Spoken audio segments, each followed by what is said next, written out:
Hey everyone, welcome to episode 8 of the Hornography podcast. My name is Andrew from Crunch Entertainment. Sitting with me is Brendan from All This Filth. And together we are the showrunners here at Hornography Perth Metal Club, which is a music event, live music event held here in Perth, Western Australia on the last weekend of every month. Running since 2018, which marks this month our 8th year. Yeah, crazy. 8 years of Hornography. Yeah. Let's get into a little bit about history of Hornography and where it started and stuff. I'll start with you because I've got a bit of a long story behind how I got involved in this. But did you actually, well, first of all, did you actually go to the very first one in 2018? I'm pretty sure I did. You did? I remember going to at least the first few in 2018 because it was a new concept at the time. Yeah. But I also remember being bit bitter and cynical about it all because there's been things that have come and gone. You know, there are monthly metal shows or whatever. Extreme Aggression's one that comes to mind. Yeah. What was that? There was Wired. Yep. Oh Snap, all that sort of stuff came and went. Not that they didn't have long runs, but stuff. But I just remember thinking, it's been done before. Monthly, and especially in Perth. And I was like, people are going to get tired of going to the same venue every month. Yep. And I said, this is a good idea. But given my cynicism and how hard it is in Perth, especially at that time as well, where it was starting to become a little stale in the metal scene, So I said, great idea, 6 to 8 months max. I put 6 to 8 months max on it, boy, did they shut my mouth, and they kept. It was sold out. The very first one. Well, was sold the out. first few, man. I read the first couple of years, man. There was times over 200 people. Yeah. 200 payers at a local 300 capacity, I remember. And I remember being, because it used to be at the Boston, which is now Linnet's Lounge. Yep. And, it was pretty packed most of the time. And obviously, Andrew and I didn't start it. It was Glenn Dyson and Cabba. Soundworks touring, Claim the Throne, numerous involved projects and bands and touring stuff and all that kind of thing. Yeah. So, the legends of the scene started this up. I believe Soundworks they did Wired as well, because it was Brad and Dicey that did Wired. Right. Which was a Thursday night thing. It was, yeah. So this was good, because I remember back in the day, I think it was like, they had the whole 666 thing. Yep. $6 entry, $6 beers, and 6 hours of music. 6 hours of music. Because it used to go out until 2 a.m. So from what was it, 6 till 2 or something like that, I think. Or that was 8 till 2 or something, or 7 till 2 or something like that. Yeah. But there used to be only 3 bands. Yep. Used to be only 3 bands on it. I tried to do that when I took over and held it at Old Habits. The first few shows there, I tried to bring that back again, and it just didn't work out. I guess it's a different environment now compared to what it was in 2018. Definitely. Things evolve, things change. Yeah. And Hornography's had its ups and downs. But overall, it's been really successful. And it was before, I'm not going to say it definitely changed once you got involved. Change was inevitable, I think, and I think Dicey and Cabba kind of saw that, after the 5 years that they've been running it. So did you take over in year 6? Yeah, year 6, September of 2023. Yep. But interestingly enough, I'll go back to you in a minute, but interestingly enough, I'd actually been involved with Hornography since the very beginning. Yep. I actually knew about Hornography about 6 months prior to the announcement of it. Yep. So Dicey had actually called me up. I was, at the time, for those who don't know, I was involved in the media sort of circuit, doing interviews and reviews and stuff like that. And I was a reviewer and I was a co-editor really at the Rock Pit. And was there for a number of years, and then I walked away from them in 2022, I think it was. Anyway, so because of my involvement in that, and I'd always covered all the Soundworks tours, did interviews with all the bands that they brought over. So that's how I kind of knew Dicey through that. And so he called me up one day and said, look, we're putting this thing together, like live music and giveaways and shit like that. And I said, oh, great idea, but like you, was thinking extreme aggression and kind of stuff, you know what I mean? So, but I was like, all right, let's see how this goes, So he said, do you want to get involved as a media partner, sponsor, whatever? And I was like, oh, yeah. So they chucked the Rock Pit logo on there. And that was my involvement in it. And I never paid for an entry to Hornography ever from the beginning, because Dicey had always put my name on the door, as he did with all the sponsors that were involved, that was my history. So when I took over in 23, it kind of made sense. He could have asked Stu McGill, or he could have asked, whoever the other people that were involved in, because Stu McGill was Stormrider and all that has been involved, But they asked me because I guess I'd been running gigs for a number of years and stuff like that, So that was my involvement in Hornography, was like even before the very beginning, So I guess to some degree, at least for some of us, it was a natural sort of like, all right, let's sort of hand it over that way. Yeah. I used to attend Hornography pretty regularly. Yeah. And then like the last 2 or so years that Dicey and Cabba were running it, I basically went to every single one pretty much religiously. Then when you started taking it over, I basically... You were there for every I was there for every single one. Yeah. Except for that one I missed where I was on tour with ATF. Yeah. So... Also, going back to when Dicey and Cabba ran it, All This Filth was the very first band to do an album launch. That's right, March of 2019. 2019, That was when I started first working with you guys. So again, just coincidentally, yeah. Yeah, for context for those, we actually have been involved working with each other through All This Filth for a number of years now. Yeah. And that was the first real sort of thing that we did together. Yep, that was doing the album launch. And you actually had it booked. We had it booked, yeah. So Dicey had actually already hit me up about it because I think I was like very ATF Styles was sort of Russian last minute stuff. It was very last minute. Very last minute. The album was coming out. We had but I think I was sort of putting the feelers out trying to organize an album launch. I can't remember whether I'd hit up Dicey or not, but either way, he came back to me and hit me up and said, "Hey, I hear you trying to do an album launch. Why don't you bring it on board Hornography, because then you get access to all the channels, the networks that they had, all the social medias. Yep. The email, all that sort of stuff. They did all the work basically, and all we had to do, which was always the idea behind Hornography, was like come in and just we'll handle everything, So they handled all that. I remember having a 3-way phone call with Dicey and Cabba about planning it out, and it was like, yep, cool, let's do this. It was 3 bands. It was us. I want to say Omrune and Solemn, possibly? I think so, yeah, if I remember. Yeah. I kept thinking Bayview Suspect, but they weren't on that show. No, we'd already played. See, we'd already played Hornography before that. We'd done a couple of Hornography, just random shows or Halloweens and stuff, because of Misty's involvement in Hornography. Yep. And Misty and I go back a fair way, just rat bag teenagers back in the day. Yeah. So...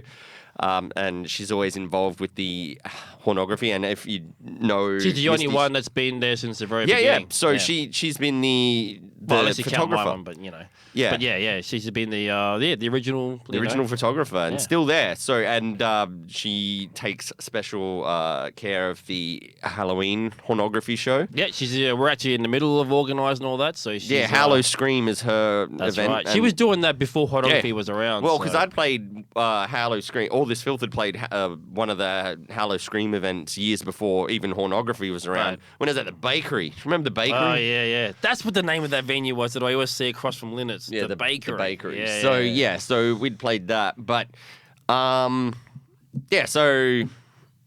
we did the first album launch, which was cool. It was really successful. There was it was a good turnout. 220 payers or something, plus guests and what have you. It was one of my favorite shows of all time. It was a great gig, and it was just great to be involved. And that's the good thing about Hornography, is that it's not, and then you've said this to me, it's not just about the bands. It's not just another show. Yeah. It's an event and a community event, and it's the vibe going there.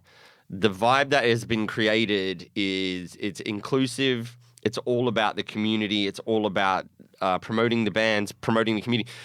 More about promoting the community, if anything. Like, getting the bands involved, yes, and promoting bands, whether they're established or new and up and coming, but also getting people just out to heavy shows, to metal shows, getting them involved. There are regulars that are there every month. And you sort of, just get involved and you meet them, and if you don't have any friends that are into metal, you can come to this and you will make friends. And it's just a really good vibe. And that's the one thing that I think sets it apart from other events. And that's why it's sustained. Well, it's an event, and that's how they've always organised it and pitched it. But I think it's also just a general celebration of the metal culture. Yeah. Not just like the live music component, but like, because I did a social media post the other week where they had all these other events before where there was like, battle jacket, competition and headbangers competition and quiz night and all this kind of stuff. Karaoke, they did metal karaoke. Yeah. Exactly. So it was more than just like having some bands play. It was like all about these other stuff that, you know, is all about celebrating the whole metal culture, It's all metal all the time. And over the years, I sort of became a convert to it. I was like, I'd always had respect, obviously, for Dicey and Cabba and that, but then I saw the benefits of Hornography, and I got on board. And the more I got involved, the more you get out of it. And then when you asked me to get involved, like you said, I was already going every month. I was there every month. You're already over there, But also, just like I said before, we were already working together. Yeah. We had a working relationship through all this filth, and then it was like the Dicey and Cabba thing asking me to take it. It just made sense. You know what I mean? And it is one of those things where it's all about who you know kind of thing. So it's not like people have been randomly sort of put together. This is all about because we all knew each other. You know what I mean? So, that's what it was, really. Yeah, and just to speak to one thing is a lot of people out there think like, people they're cynical. They think people getting involved for their own benefits. Would there be any benefits to being involved in benefit? I mean, well, so is there any benefits to being involved in Hornography? I would say yes, but not in the way people expect. The benefit is it's about giving back to the metal community and feeling part of that and promoting it and keeping it going for past generations, current generation, and next generations. Yeah. Because I sort of. The more I got involved in Hornography and when I officially stepped on board, and I've said this to many people, it's one of the best things I've ever done because Hornography really, it has nothing to do with all this filth, do you know what I mean? Like, as much as all this filth has been part of Hornography history, there was no sort of tangible benefit for me to for all this filth to be involved. I didn't really need it. It's the same thing when, obviously, when Dicey and Cabba, they were obviously in bands, but they never used those bands to kind of like... they'd play it, but like every band, play it once a year. ATF plays one Hornography show a year. Just about every band who wants to can play one show a year in Hornography. We try to vary it up so everyone gets to go. And it's funny, like you're talking about like those first, that first show, the first year. I never actually attended the first few shows of the year. For various reasons. The first one, I remember in 2018, a good mate of mine was getting married, and I couldn't exactly blow it off. Knowing now, I would have maybe considered it. Yeah. But at the time, I was like, because we didn't know what Hornography was going to turn out to be. Yeah. But it was a good mate getting married, and so I can't blow off a gig, because that's how I looked at it at the time. It's a gig to go and blow off the wedding because of some gig. And it took months after that as well. So I don't actually remember the first gig that I went to. I think the album launch that you did was one of the first, maybe not the first, but one of the first shows I went to. And that was when was that? March of 2019. 2019. So it was the first album launch was us, but it was in the second year of Hornography. Yeah, but within the same. Yeah. They hadn't even done their first birthday show yet. Yeah, exactly. So actually, you're right. It was within the first 12 months of Hornography. I always wondered. I never actually asked why they started it in August exactly, because like I said, I knew about it about 6 months prior, and I'm not sure why they picked August, because normally you would think, maybe summertime or, you know what I mean? But August is deep right in the middle of winter, and I don't remember it even being raining on that day, but it could have, though, you know what I mean? If for context, anyone who's not from Perth,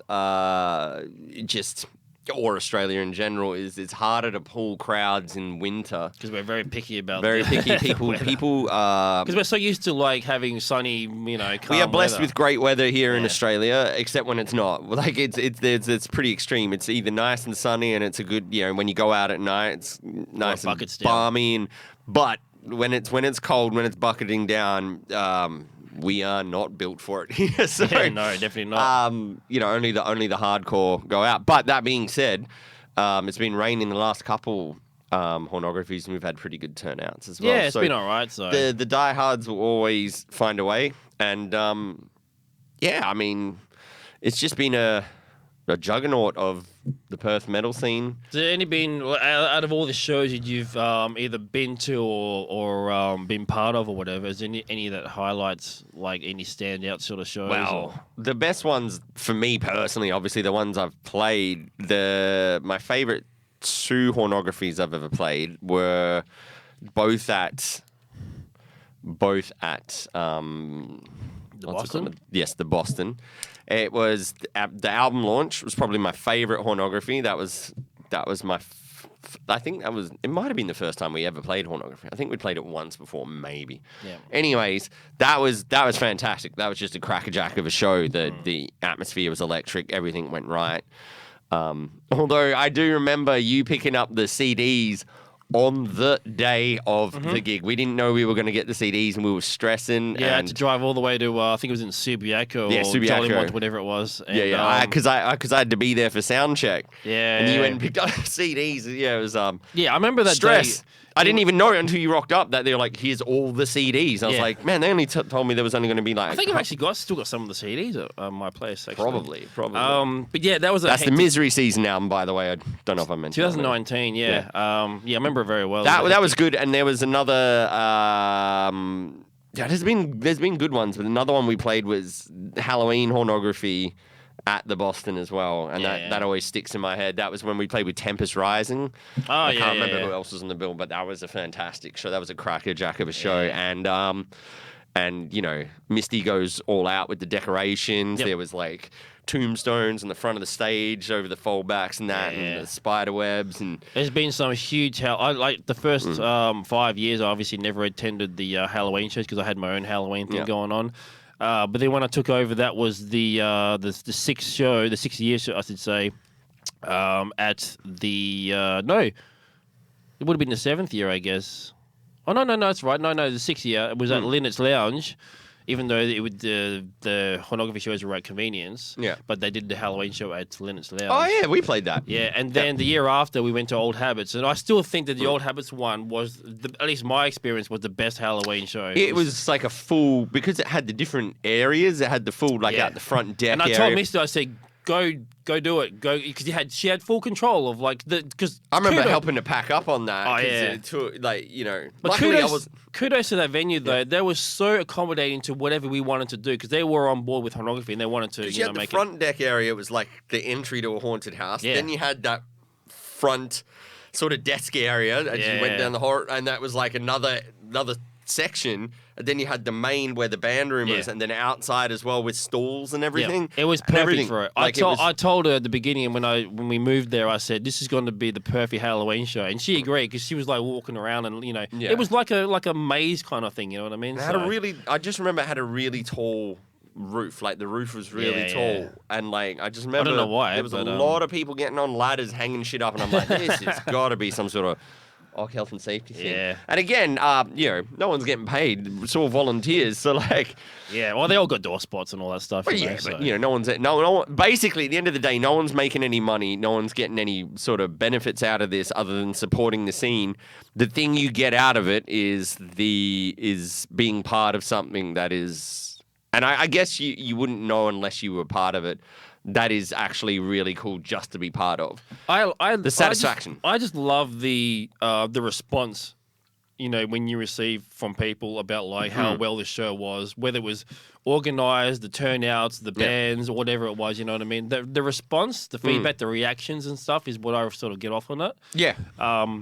It's why I do these kind of stuff. These like putting on shows and stuff because I love like seeing people's reaction to like certain things, And how many people find new bands through coming to Hornography just because they're like, and meet new people as well, actually. So. Coming out tonight, and that like maybe they know of one band on the bill, don't know about the other 2 or 3 or whatever, and they come out and they're like, you might find a new favorite band to follow and such. Yeah. So that's why I like mixed bills because you get that different crowd, and it's been a platform for sort of up and coming bands which have then gone on to do pretty big things. to into whether internationally or interstate or I whatever. think that's where the supporting the scene mentality comes from, like having a platform for young bands to and start the best out thing with, about that is a lot of those bands that like sort of you could say would outgrow the status of Hornography because they've moved into doing things interstate and stuff. They'll still come back and play Hornography.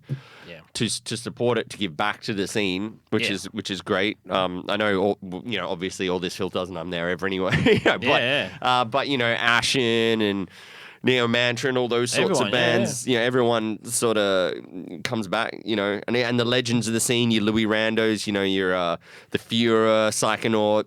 Speaking of Louis Rando, obviously there was some news about Depravity. We kind of knew about it already, but we knew about. We were sworn to secrecy. Yeah. So Depravity obviously called it today, which is a real shame. And kind of going through the archive, Depravity did a lot of the birthday shows over the years as well, actually. Yeah. So well, because for those who don't know, Depravity's sort of a bit of a Perth metal supergroup. Yeah. They said that they were only around for 10 years. I thought they were around longer than that, to be honest. Yeah, because it seems like it because they've all been in other bands around longer. They've all joined, and so they've just called it a day. It's released a new album as well, not earlier in the year. So real shame because they were a great band. Great band. One of the If you like your death metal. Yeah. It's a little tech, but it's kind of a lot more old school sort of death metal, I guess. But slight techie bit, like, but yeah. Needless to say, great band, and the last time they did Hornography was the Halloween show last year. That was the last time. Really? Yeah. Wow. Cool. So there you go. But 8 years, it's a huge milestone. It's even Dicey has said he was surprised that it's still going and it's still going strong as well. So 'cause he checks in every once in a while and is like, "How's it going?" Oh, he knows what's going on. I speak to him relatively regularly. We touch base. He just keeps up with us, and of course, he still donates. Whether it be tickets to upcoming gigs or merch. Soundworks is still involved in it. Soundworks is very much still involved. They share some of our stuff every once in a while on social media and things like that. So obviously they got a couple of gigs coming up in the next few months through Soundworks, like Carcass and Brujeria. That's a big one coming up. All right, so I guess we'll move on quickly. But thank you to everyone who's been continuing to support Hornography over the years. Whether it's from the very beginning or if you've only just joined us, really appreciated. So come on down to the 8th birthday bash, Saturday, August 29th, with Woe Warden, who are doing their, I guess it's a bit of an album launch for them because they just released a new album. It's an album launch. It's a new lineup as well. They're coming back. They've been in sort of, I wouldn't say away, just dormant. Yeah. Busy doing things. I think this is their first time doing Hornography. I don't think they've actually... No, I've seen them at Hornography, surely. Okay. Well, I guess I'll ask them when they on the night. But Cold Fate, obviously playing as well. And our guest today will be Paul Scerni. PDS. From, what's his... Executioner, that's it. Promotions, I think it is. He obviously brought over Mortal Sin earlier this year. Yeah, used to run Rust in Perth as well. That's right, yeah. I'm going to hit him up about that, by the way. Remind me to hit him up about that. Yeah. Harass him, in fact. So Cold Fate, Maximum Perversion, who are also celebrating 30 years. When I used to sneak into shows as a teenager, because that's what we used to do back in the day. I mean, mind you, back in the day, there was all ages gigs as well. Yeah. But what tended to happen is you'd have an all ages gig during the day at HQ, and then that night there'd be the same sort of lineup at Amplifier or Small Basement or whatever. And so you used to go drink in the park across from HQ, go to the all ages gig, then like hang out, drink some more in some other park, and then sneak into the 18 plus gig. Yeah. Which was the style at the time.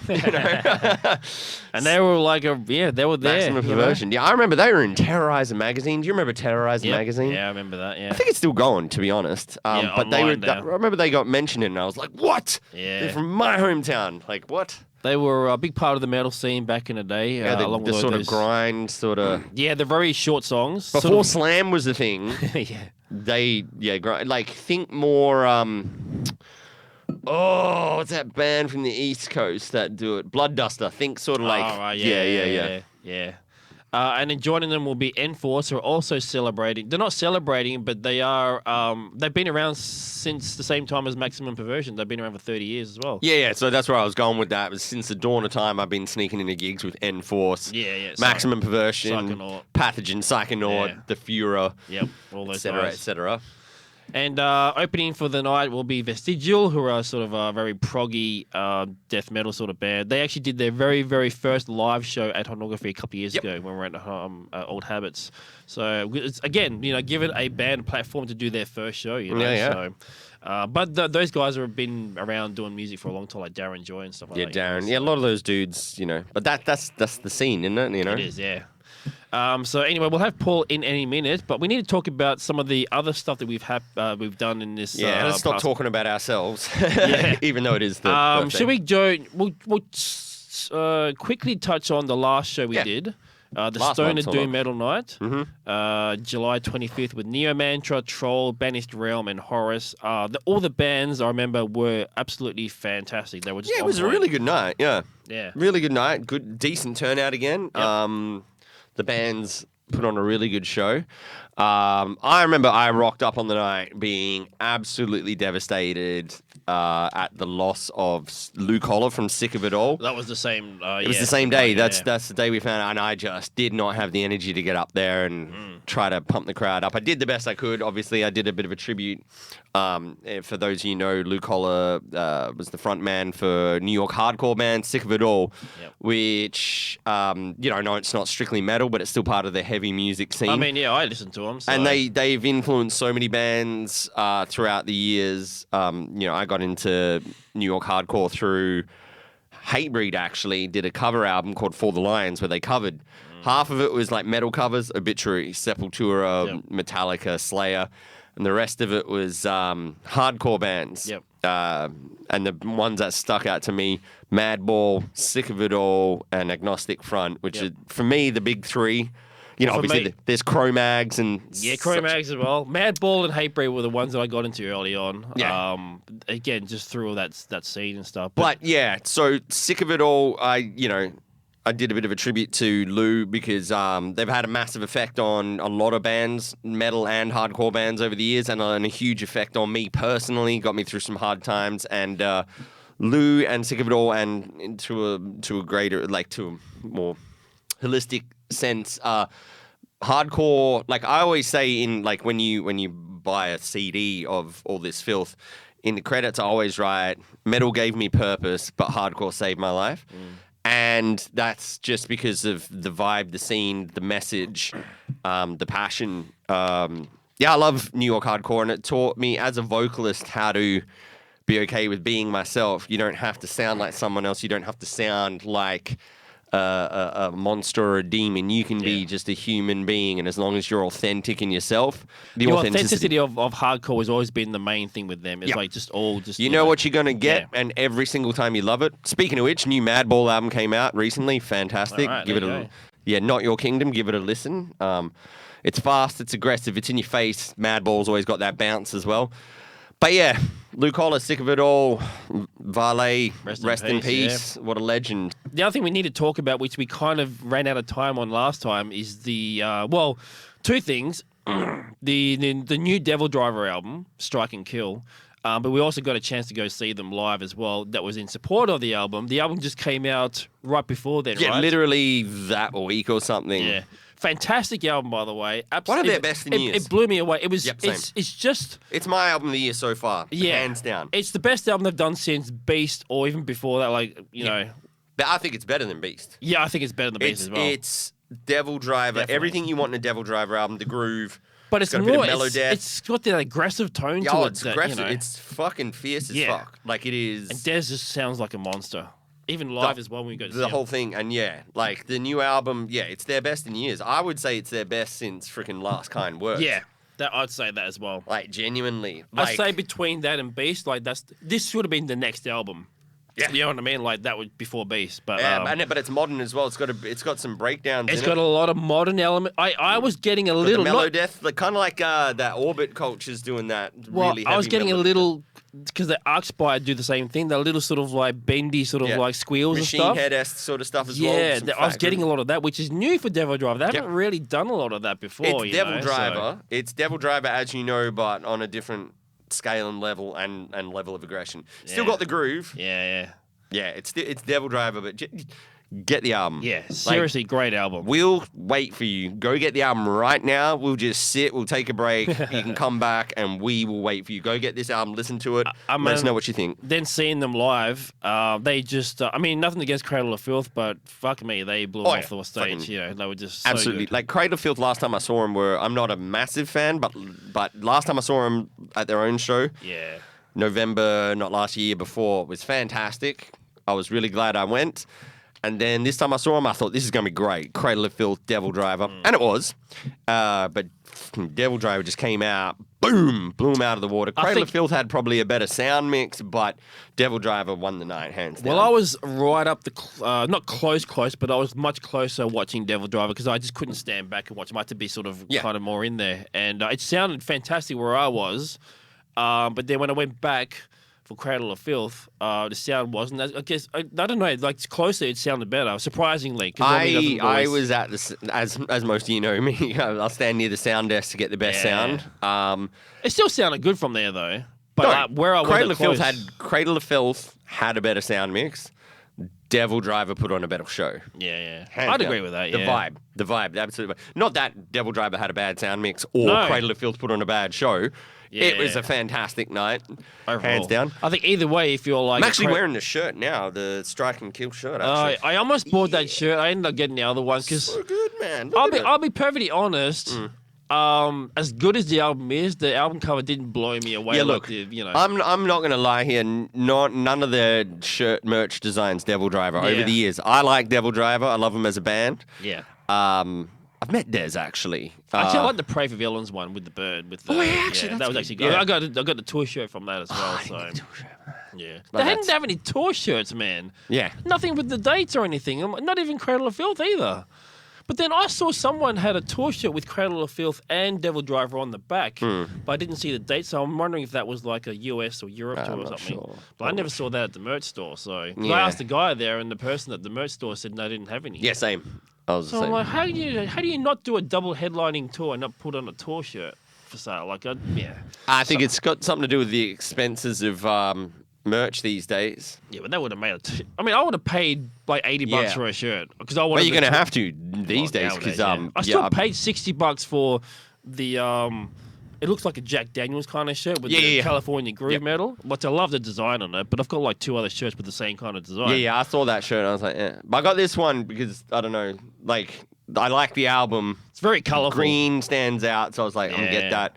Mostly because I like the album. To be honest, I'm the same. I'm not huge on the design. I was like, what the hell's that dog wearing a jacket for? But anyways, there seem to be. If you notice, there's a bit of a theme, like with Trust No One. Yeah. There was the wolf on the front of that. Yeah. You know what I mean? So I'm just wondering if there's like a running theme going on there or something. But, maybe. I don't know. We should really try interview Des. I've talked to him a couple of times. I spoke to him after when Devildriver was on.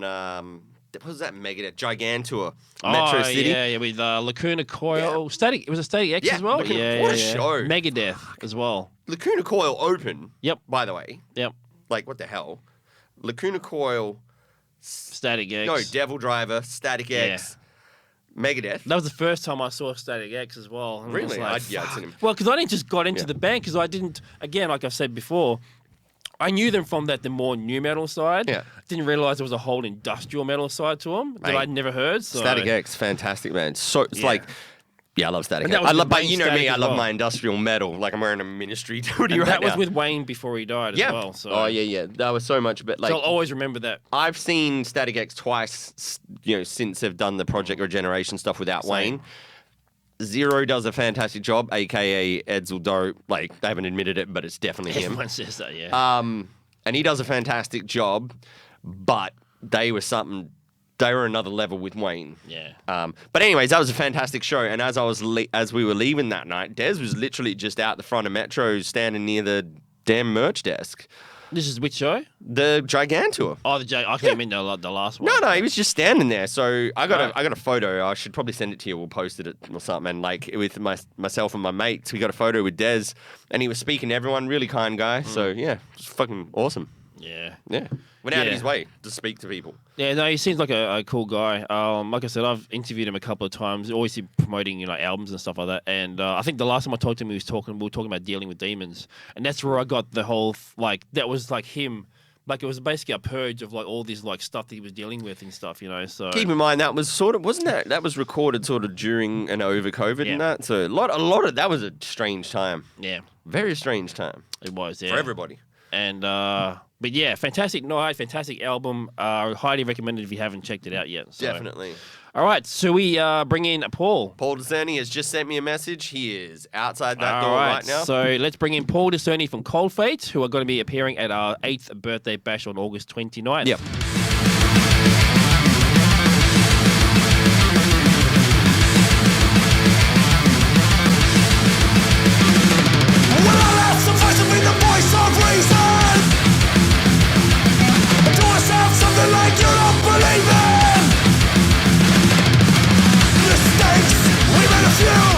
Welcome back to episode 8 of the Hornography podcast. And as we've just discussed off air, it's the 8th birthday edition coming up.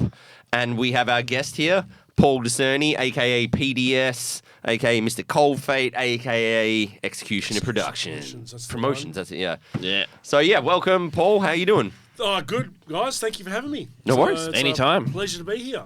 Right. Excellent. We got some questions. We got things to go over. We were talking about the history of Hornography, how we got involved, our attendances and stuff like that. Let's go to Cold Fate and yourself as well.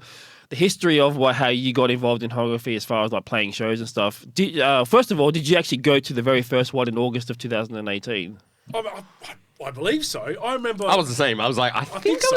But I remember we played a show with Cunt Scrape ages ago at the Rocket Room. This is before the Rocket Room. It was just called. They called the gig Hornography. Yeah. This is before it became like a monthly thing. Right. Okay. But the gig was called Hornography, and it was just. I think there was the second one they did, and it was Claim the Throne had an acoustic set. That's probably where the name came from then. Yeah, Sabotage had their Black Sabbath covers. Psychonaut had the Black Sabbath covers. Oh yeah. Cunt Scrape played last, and they had us played second. So that was the first I ever saw of it. But then they didn't continue it until they made Hornography a monthly thing, and then you guys obviously took over and joined it on from there. But I guess go back a fair way. Yeah, because I was going through the archives, and obviously Cold Fate have done Hornography quite a few times. I think you've done birthday shows in the past as well. I think. Yeah, we've done a few things, and we've done it goes back. I think that original one was 2012 or something. Right. Fuck, that's a long time ago now. It doesn't sound like a long time ago, 2012, but it is a long time ago though. Yeah. It feels like yesterday, really. I know. Yeah, it's crazy. So I think you played at least the very first year, I believe. We played. Yeah, we've done a few Hornographies. We did. I think Temptress came over and we played one with them. Did we play that as well? You guys that was the one where they had some shockingly bad sound or something like that. Yeah, that was at the what was that place? Oceans and Omens played as well. What was that one? What was that? Convenience. Yeah. Fuck that place. Yeah. And we Hidden Intent came over and we played a Hornography with them too. Yep. We've done a few other ones. You guys have put us on a couple of times, which we greatly appreciate. Yeah, we did a Thrash Metal night last year. I think that's right. It was Thrash-tastic. Yeah. Thrash maxing. Yeah, love it. It's good. But no, we love being a part of Hornography. We love playing the shows, and it's a bloody good thing that's happened. So let's jump into some history even further back, way before Hornography. In the beginning, with Cold Fate. Where did the band start? When did they start? How did it all sort of begin? What year? Give me a specific year. People need to know how old you are. Well, although he's younger than both of us here. Yeah. But he's been around the scene. 36 today, actually. Yeah. Yeah. By the way, happy birthday. I said happy birthday. birthday as he walked in. Thank you. Happy birthday, everyone, Got a really. good, gift when I walked in the door. Jim so that's Beam nice. from Brendan Preston here to pop PDS for his birthday. It goes back pretty much to high school, so I would be talking like 2007, I reckon. Wow, okay. Because me and Cam, we went to the same high school. Which high school? Corpus Christi, nice, good Catholic school. You know, Ooh. it's that was good fun. Yeah. You know, we had our bass player went to Rossmoyne, but we all knew each other. That happened back then, and I guess just meeting Cam and being into metal at the time. And I think originally it was after Dimebag died, and I said to Cam, well, we should do a little tribute to Dimebag, and I think he was on drums at the time, and he was like, well, I play guitar. Why don't I play guitar? And I couldn't do anything else but yell at the time, so I was like, I'll just sing. And then one thing led to another. I think the band was called 13th Protocol at the time. And then we went through a bit of lineup changes. Why 13th Protocol? I can't remember. Something bloody... the bass player at the time, I don't know why he called it that. Something to do with the Last Supper, and there was a 13th member of the Disciples or some shit. Interesting, because I would have thought it, for some reason, as soon as you said 13th Protocol, I was like, I bet you that's a video game reference. Yeah, I don't know. I can't remember why he did, but it's had something to do with the Disciples. Oh, yeah, but, cool. Not really sure. But yeah, Cold Fate didn't really get going till around 2010 when we got a drummer, Dave Kilgallen, who played in Grey Forsaken and stuff like that. I remember Grey Forsaken. Yeah, so we got him on drums and Carver on bass, and we had so that's when we started writing songs for Figures in Black. So that's pretty much it. Yeah, pretty much started in high school. Just guys just wanting to play thrash metal. I think we started out as more of a death metal band, doing like proggy death metal, but Right. yeah, we kind of switched to thrash after that because it's a bit more up our alley. Nice. Yeah. Yeah, and Been around for a so long you remember time. the first gig you did then? The first gig, this was still 13th Protocol, was we did at school. We played at Corpus Christi, right? So Corpus Christi. there was like a Assembly or something? Yeah, it was like a band day. It's like Yeah. everyone got to wear free clothes and stuff like Oh, that. because that's the kind of school you have to wear like uniforms and stuff, Uniforms, right? yeah, we looked like scouts during summer. It was weird, but so we had the day. There was a couple of other bands, and we did like a kind of not a pretty extreme version of Chop Suey. We did an original. Wow. We did an original called Coldest Bride, which is about necrophilia. And, Well, it makes sense at makes Corpus sense. Christi, And, man. but they Body couldn't of understand Christ. what we're saying because we're singing like that, and then we were going to do Slayer's Bloodline. Yeah. Before we could play the we last took- song, Bloodline, Cam opened the notes with the and then it just cut, the music cut off, right? And we're like, what the fuck's going on? Everyone thought we'd finished. Clapping. Yeah. Teacher gets on stage. Oh, bad language, satanic music. And we got kicked off stage. Our first ever show. Pretty fucking rock and roll. That is dope, man. That's a wicked story. Yeah, I still blame the bass player because he got up there and did some story about Bambi getting killed by hunters or something. He swore a couple of times, but she didn't like that. The teacher and didn't like that. She thought it was satanic and all that nonsense because it was, I guess, a Christian school, I guess, Catholic school. And then we got burned off stage and we got detention and everything. It was fucked. That's awesome. Yeah, That was the beginning of Cold Fate. that was the beginning Yeah. of Cold Fate. That Controversy is right from the fucking start. Awesome. That's awesome, man. So that was the first ever gig. Yeah. But the first ever gig is like Cold Fate, as specifically Cold Fate. I think was Swan Lounge. That's at the top, not even the Swan Not the basement. Swan basement. The stage was that small. We had to put the bass amp on a chair. Yeah. And there was actually quite a few people there. I can't remember what bands we played with. But, Surprisingly, bands' first gig is usually well attended because all your friends and family. And we stuff had a come good along, rental crowd. So. Yeah, same. Our first ever gig was just around the corner at the Railway Hotel. Railway? Yeah. Oh, We fuck played yeah. with Reaper's Riddle and Freight Train and Those venues in Encounter. Fremantle were always like the first, venues that bands would play when they're Always, first yeah. starting. That was But, a lot of not passage. anymore, but back in the day it was. back in the day, it was to Yeah. play the Swan Lounge, Yep. basement, and Railway. Yep. Yeah. Because And they we were did- free to put on a gig there Yeah. back then. All our first shows were at the basement, Yep. the lounge, and at Railway. So yeah, that was the first gig we ever played, and yeah, I think we did pretty well. Yeah, we certainly got better as the years went on, though. Yeah. I think it's funny because, our first ever gig, I remember thinking, yeah, we fucking killed that. Yeah. And if I put that performance on today, I'd be like, oh, man. that sucks. Like, I'd shake my head. Now I'm like, you got it much. But, like, you did. You killed it at the time because you did the best you could at that time, and it was the fucking bomb, Yeah. So what about growing up as a kid? How did you actually get into when was the first time you got into like metal, like especially thrash metal for you? Well, I guess the first heavy bands was like Dad had like Zeppelin and stuff like that. My mum and Dad pretty influential with my music taste. Didn't really appreciate a lot of it till like I got a bit older because I was younger. I just listened to heavy metal. But on the Banished Realm, you guys interviewed the Banished Realm guys, and Sean was saying about Vice City. And, the soundtrack to the video game. I was already into Metallica and like new metal. I loved Mudvayne and stuff. Oh, like mate, Mudvayne, yeah. I love those bands. But then Vice City was the first time I heard Priest, Megadeth, Anthrax, Slayer. That was the first time I heard any of those bands was playing Vice City, running around. So again, we were talking about that, like how people are discovering music through like video games.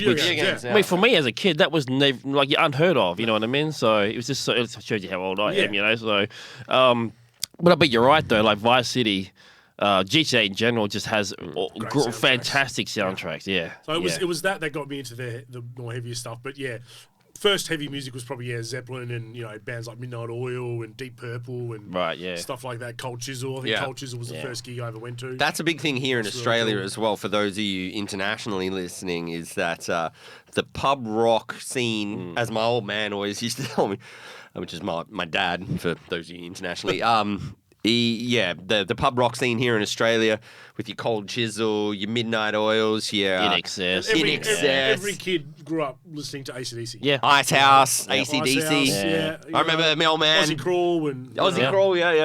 My old man used to say he used to see AC/DC at the Raffles Hotel in South Perth for $1, and just on the highway to hell. I think one of Cold Fate, the first songs we covered was when we became Cold Fate was like a thrashed up version of Thunderstruck. Ah, yeah. All right. Did you do the? I think so. Yeah, you got it. You had to. It's part of the, Well, maybe we didn't. I don't know. Don't know how it would have sounded.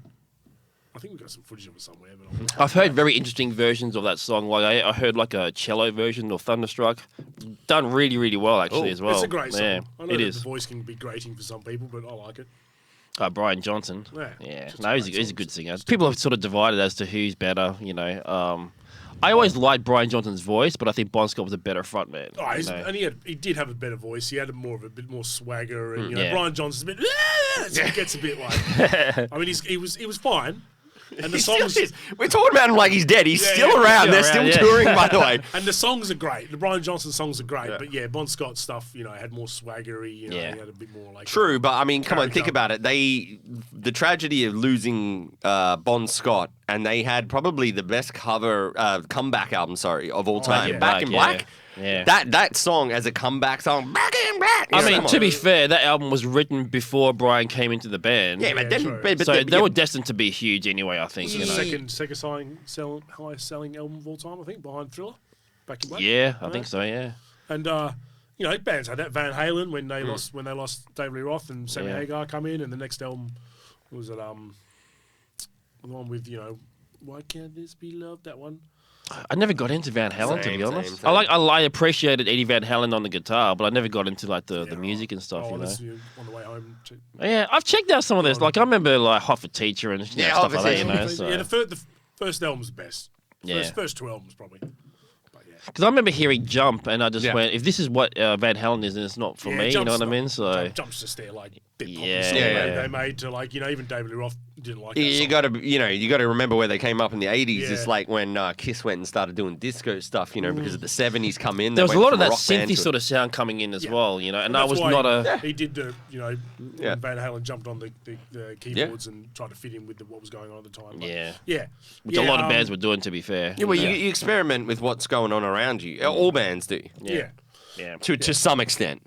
But those Zeppelin and AC/DC and those kind of stuff, were probably the first like heavy bands I've listened to. And then obviously when I was in like primary school, it was like when you see Linkin Park and Limp Bizkit on video hits. And that's video hits. Mudvayne and Disturbed. Rage for me as well. Rage Machine, Deftones, Seven Dust, bands like that was like Deftones and Seven Dust, probably the only non-new metal band I was listening to at the time was like Metallica. Really, everything else was kind of new metal. And then like after that, then it was like after playing Vice City, and then new metal is a very big gateway thing. It is for a lot of people our age because.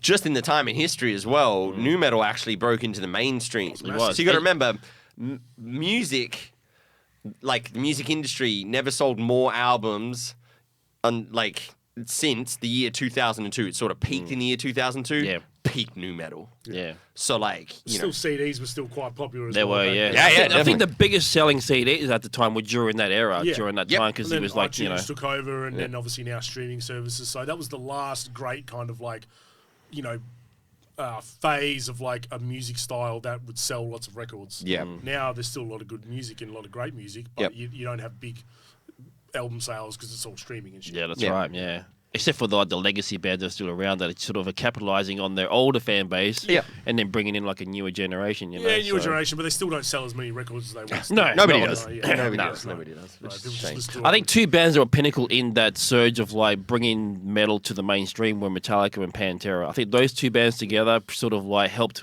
recognize that metal was like more than just this sort of like. Absolutely. Because back in the 80s, it was kind of looked at as like as this sort of like satanic kind of like Yeah, whatever. you had your priests and maidens and stuff that were popular, but not as popular as Metallica or Pantera. For metal fans, for sure, but outside of that, it was like you didn't really hear it too much, especially on the radio. You know, so and then 2000s, like Korn and Limp Bizkit and stuff. Yeah. That was huge. Limp Bizkit was at the time, massive. man. Come on, man. Yeah. Like, Massive band. yeah, I remember being in high school, Limp Bizkit releasing what was it? Chocolate Starfish and the hot dog flavor. And I reckon every single person, whether you liked metal or hip hop or because what you got to remember is the collaboration back then. Hip hop was massive. Like hip hop was massive. And Biggie and stuff. Yeah, so like nobody was listening to heavy music. Hip hop was massive. And then heavy music started making a comeback when, like you said, Rage Against the Machine, Faith No More just before that, by the way. The crossovers. It was the crossover between even before that, a little bit of Biohazard, New York hardcore, by the way. And what was that band? Oh, what's his name? Bonds was the singer. Oh, fuck. Bonds? Bonds. What was the name of the band? Hardcore band or? Nah, like the rap metal band. Stuck Mojo. Stuck Mojo, right. Yeah. I was thinking also Beastie Boys as well. Yeah, Beastie Boys, yeah. I just remember in high school at the time, the biggest bands were like Limp Bizkit, Korn, and then like Linkin Park, 50 Cent and like Yeah. Eminem and Tupac and stuff like that. And what you got to remember is they, like Linkin Park did collabs with Jay-Z and that, yeah. So I mean, there was a massive crossover, but Korn also had Snoop Dogg and Ice Cube and stuff. And at the same time, you also had the movies. Remember when you used to get into the movie soundtracks? So you had Queen of the Damned. If you get into horror movies, new metal was coming in. You had Queen of the Damned with Jonathan Davis from Korn doing all those songs with David Draymond, Wayne Static, I remember Chester Bennington. The Punisher soundtrack, Freddy vs. Jason had a wicked soundtrack. soundtrack. Man, that's one of my favorite. Resident Evil. Yeah, Resident Evil, yeah. And it's good time. Great time. Yeah, because now metal's gone back to the underground, which is where a lot of people say it should be. And but I agree with you. I think there's still, although the media has sort of moved on from heavy music, there's still great bands coming out. And metal always survive. Metal doesn't need the mainstream. It never has. No, it never has. Yeah, it's good. It's good when it is in the mainstream, but it's never needed it. Yeah, it was nice. It was like Dee Snider said in one of the movies I saw. It was like, I think it was that Metal A Headbanger's Journey or something like that. And he was saying he goes every time metal, because he's like in his era, like with Twisted Sister and that, he tried to bring metal into the mainstream. And he said every time you bring it to the mainstream, it freaking dies and goes back underground again. He goes, that's the cycle. And he goes, that's what you don't worry about it. It's going to be fine. Hair metal, thrash, and then grunge, and then groove metal in the 90s. The new metal.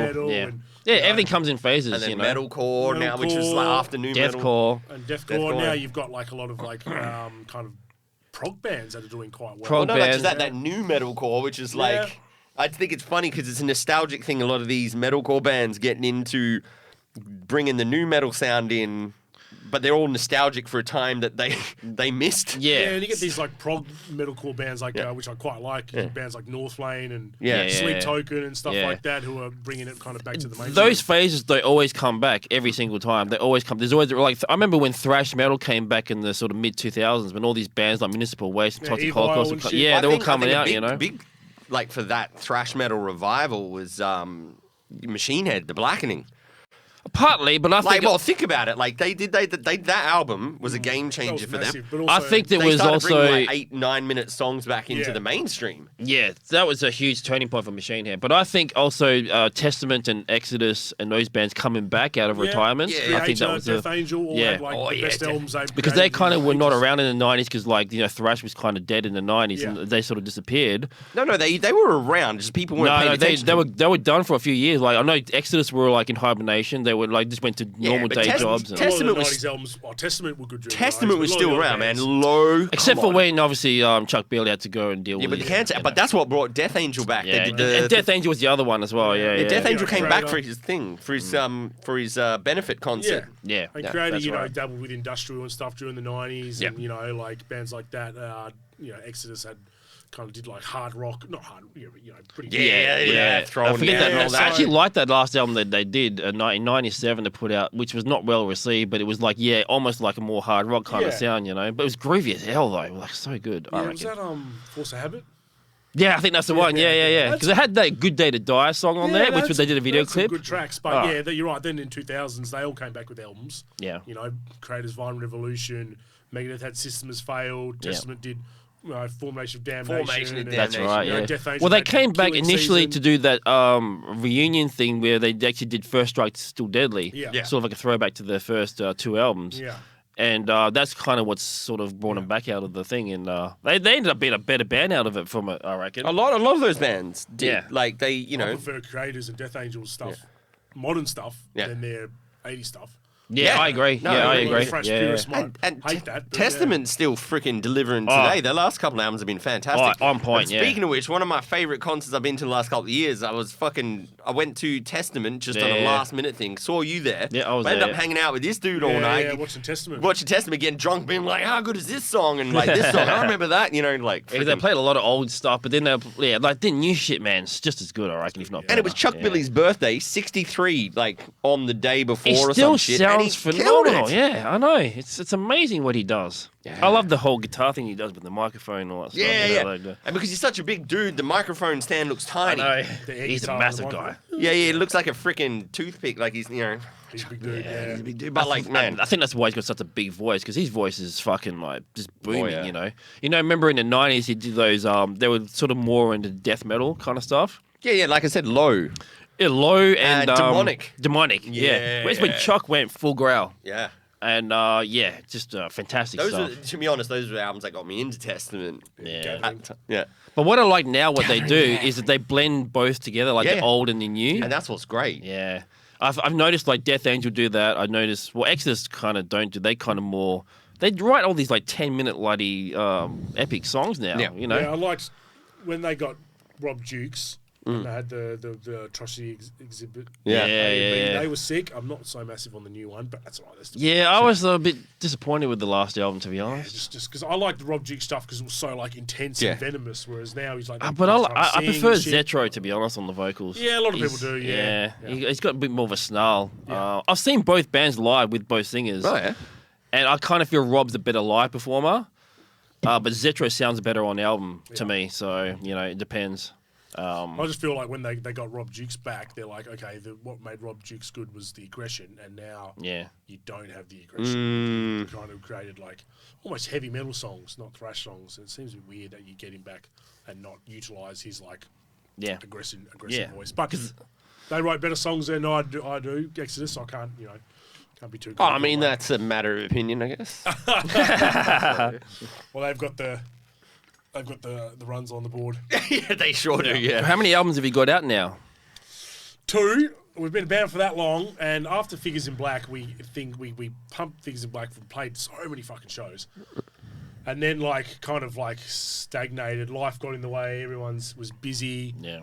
We didn't really. A lot of bands are very we're not a band. We're not a band that is very,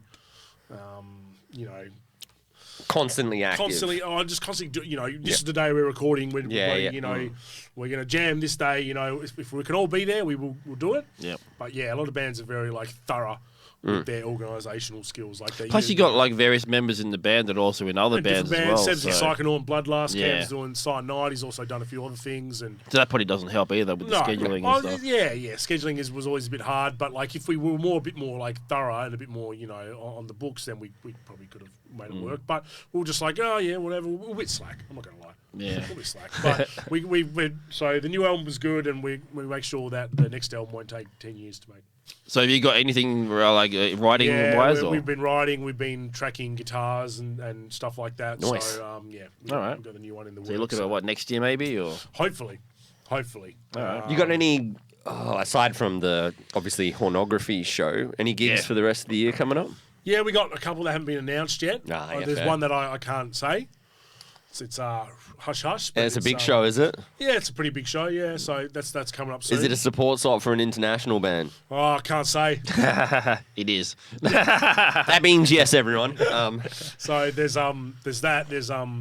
We've got a show with Aramax coming up soon. That hasn't been announced yet, but Oh yeah, I've been hearing stuff about them. They're sort of like a traditional heavy metal band. yeah. Mm. And Simon and Simon from the bass player. Need to get them on Simon. Hornography then, I guess. Yeah, you should. Their debut show was packed. Oh, cool. So yeah, they're a bit more like hard rock, heavy metal, Right. 80s stuff, which is cool. So, which we would like to play with more bands like that. So we got that coming in October, and then I'm thinking about bringing Rust in Perth back at some point. I was going to hit you about Rust in Perth. Yeah. When? I'm not too sure yet. I have to sit down and get. There's a couple of interstate bands I want to bring over, so I have to give them a message. And When was the last time you had one of those shows? Because I remember Rust in Perth. Perth at the Civic Hotel. I think you used to run it at, Yep. right? like 2000. I can't remember. 2021 maybe. I used to go to Rust in Perth all the time. Yeah. Yeah, I went to a few of them as well. I went to a few of them. 2020 might have been the last one. That was. Can't remember who played that one, but that was a 2-stager at the Civic, and then the Civic. Oh, that's when they had the back room. And Yeah. yeah. And they got rid of the back room, so I was just like, oh. What's there? Does anyone know what's actually there now? Like They don't have the back room because above that is where the people stay in the hotel. Yeah. So it's the right. noise. You It's the can't have noise. music there because Oh, it can okay. either be a stage and a music room, or it can be it can be a hotel. You can't have both. Right, Yeah. okay. So, Yeah. that That's a shame. goes down, yeah. That is a shame because it was Yeah. cool, but it's just a room now. They're just Yeah, I don't know. I guess there's they some pool tables and stuff in there. Oh, right, okay, like a know. function room or something Yeah. like that. Yeah, Yeah, right, yeah, okay. yeah. Yeah, it's been a while since I've been back there. So, but I always see when you go to the main bar there, and you go people wandering in there, and I'm Yeah. like, what's there now? You know what Like- sucks actually? Because you know how they had all the posters from different gigs. yeah. They painted it over. Oh, So there's where the kitchen is. There's still the posters, but in the actual room, they painted it all black, and okay. it looks shit. oh, yeah. Yeah, I can't even remember. I think it was about 2020 the last time I played a freaking, or went to a gig actually. Sorry, at the Civic front room. Yeah. Which is now the Milk Bar, but whatever. Well, the music room is the milk bar, but the whole sorry, thing but is still like, called yeah, that. Yeah. yeah. But it's funny because we've talked about this before. Like, depending on who you talk to, like I think it's the younger people that call it the milk bar because that's what they know it as, and then everyone else still calls it the Civic. I still call it the I Civic. still call it Civic. Yeah. Yeah, same. So now when we promote I mean, shows, we literally put a show on every month at the Milk Bar, and I still go. I'll see you at the Civic. yeah. Well, I always put in brackets like Civic Yeah, Hotel you just for gotta. those who like still don't know what the milk bar is, So It will always be the Civic. It's always going to be. yeah, I've seen many gigs Because there. aside from, and I will say, aside from the early days in Fremantle for bands of our ilk, like once Fremantle started, like the Civic was the home Civic base. was the The place, Civic yeah. was where Yeah. you went. Yeah. Because nowhere in Northbridge would be putting on metal shows back then. You had we the were odd one never at come amps. back. Yeah. Yeah. Amps, and that was about it. You could have shows at the Rosemount too, but it's a bit pricey. You need to Oh, it's Oh, massively yeah. pricey now. Yeah, it's I still pricey love now. the You need to Rosemount. It was always expensive, but it's even more so Oh, now. it's ridiculous now. Yeah. Cost of living crisis. Let's not get into it. But yeah, it's Yeah. But it moves. It evolves. Like the scene, like Hornography, like Cold Fate. Everything There you go. evolves. The Civic is forever. Yes. Yeah, it's great that they're actually on board and trying to help us out with Hornography and stuff as well. They've been like just so accommodating, So. They've always been great. Like even like Rust in Perth and stuff. And every time I used to bring over bands, like they'd give you discount for the rooms. The bands could stay up. yeah, they still do. Yeah, Yeah. So that's cool, and they'd help out with riders and stuff like that. Yeah. And just like overall, They still do with the riders. Yeah, That yeah. fridge in the The backstage. fridge is stacked. Fridge, Yeah. That's right. I remember like, the Mortal Sin gig. I was like, "Where's all the riders?" And the lady was like, "Oh, there's a fridge there." And I was like, "Oh, I didn't even see that." Actually, that's what I wanted to ask you about. Was the Mortal Sin show? But that was such a fantastic night. You did well, like putting that together, and massive turnout. I knew it would be a good turnout because it's Mortal Sin. You know what I mean? First time in 20 years they've been. Yeah. So what was your general sort of thing from the whole night? Like, what was your takeaway? I just loved the vibe. Like all the bands were fucking sick, and like. Forged by Fear, man, one of the highlights. I was going to say, early bands on that hardcore thrash crossover stuff, that was killer. I tried to chuck on a few of the more crossover kind of thrash bands, and what I loved is the first band, Betrayed by Life, they played, and there was like 70, 80 people already through the doors. So I love that people came early to see the bands, and that's what I kind of wanted to make it like a festival of thrash, because thrash doesn't get a lot of love. So, you guys help out and stuff like that, but as far as the wider metal public, it doesn't get a lot of love here in Perth. So I was like, if I can make it like a bit of a thrash event, which I'm thinking of continuing on doing, and calling it West Coast Mayhem every year, and just having like thrash and thrash adjacent bands. So you're thinking of doing Rust in Perth and West Coast Mayhem. But keep West Coast Mayhem, like, I can have black thrash bands on, and like maybe, hardcore punk bands, and trying to keep that kind of that's cool. Thrash adjacent. So what are you going to do with Rust in Perth then? Is it going to be more of a mix? That'll be like more just a mix of bands. I will throw this out there. ATF or this filth never played Rust in Perth. I think I've got you guys on the short list. You better. I'll hit you up. But yeah, Mortal Sin was sick. I just loved the vibes of it. All the bands rocked. All the people were cool. It was like had a few people message me saying it was one of the best gigs they've been to in a while. It was the first gig I put on since 2021, I think. So been a long time. So it was good to get back into it. It's great to see Mortal Sin as well. So would you say this is the Executioner's return? It is. That's what I was gonna put the Rust in Perth and call it Executioner's Return. It's gonna do I like that kind of movie title thing. Yeah. Or that and that freaking Obituary album, if anyone remembers that one that came out. The Celtic Frost album. Yeah. Drop Dead on it. Dropped it. Which you can't get on streaming services, by the way. Yeah, interesting. Yeah, that's the one of the negative things about a streaming service is that not every album is available on there. The record companies will take it off. Like even like I was listening to Morbid Angel the other day. Covenant's not on there. Yeah. My favorite Morbid Angel. A lot of it is some of those smaller record labels don't exist anymore, so there's just no one there. It's just always some legal, like some legal nonsense. There's a couple of Anthrax albums that are not on there, like when John Bush was in the band. Same with Fear Factory. I remember Dino. Not on there. Not on there. No. Like, what the hell? Dino had to fight to get a couple of Fear Factory albums on there because they got removed from Spotify for a while, and and things get removed and put on all the time. I know. It's weird. It's like the Netflix thing as well. Like a lot of movies will be on there 1 minute, and next minute they're gone. It's shit. It's like it's an interesting thing now where people are kind of starting to gravitate more towards like getting DVDs and I guess CDs and vinyl as well. So like CDs, I still buy CDs and vinyl, but I prefer to listen to like the streaming things just because of the convenience of it. It's easy. The convenience, yes, but I will say the quality is always going to be better on the CD. Of course, yeah. That's just audio engineer talking. But the streaming's fine. Most people can't tell the difference, anyways. Yeah. But I think in a way, I think it's good to have so many different ways to listen to music. Because different ways to consume it means it's a different thing for everyone, right? So, like, you can find new bands on your phone streaming. That's excellent. I think that's one of the coolest things. That's the best thing about it is finding new bands. It's finding new bands, right? But you can also, if you want, you can buy a CD and listen to it, and you get a different experience. Same with vinyl. If you buy a vinyl, you get a different experience because it's got a slightly different, more warm sound. But it becomes a ritual then because then you've got to take the time to... Like back in the day when you used to have a Discman or a Walkman or whatever, you know what I mean? Well, that's still the best thing I think about is like, that's the difference. Like, what I stream because I'm at work, I'm consuming, 10 hours of music a day at the gym and when I go home and cook and stuff. But I miss that listening to a CD and actually consuming the whole thing. Yeah. With playlists and stuff like now, you just, you listen to an album that just comes out and you kind of like listen to it once and you kind of remember the songs that you like.